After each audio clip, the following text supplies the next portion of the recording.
Yung pong Balog-Balog Dam na to sa Tarlac, maliit pa ako ginagawa na to hanggang ngayon hindi natatapos at ito po yung isa sa mga ibinabato rin po sa inyo. Ano na bang status po niyan at bakit meron pong aligasyon na yun daw pong nanalo sa bidding hindi naman marunong gumawa ng dam?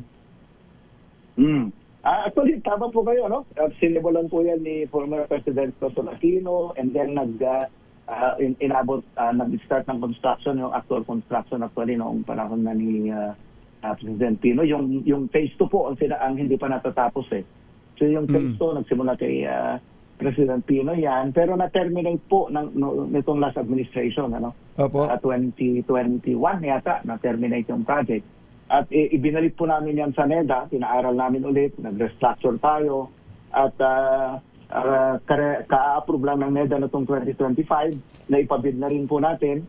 In fact, tama po kayo, may nanalo ng kontrato dyan. At saka hindi po kami quadruple A po ang direkwet namin. Hindi lang triple A po. Hindi rin marunong gumawa ng dam?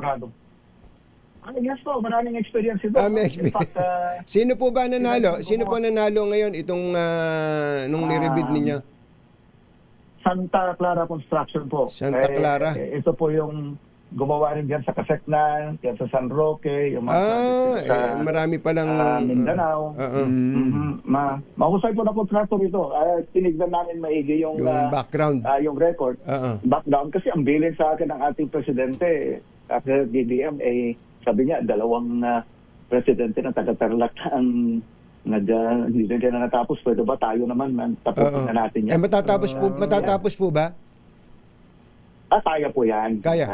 Ako po ay sigurado po na kaya matapos yan. Kasi inaaral namin na maigi yung experience at saka yung capability ng contractor na nanalo dyan. Sigurado po kami na kaya niyan tapusin po yan.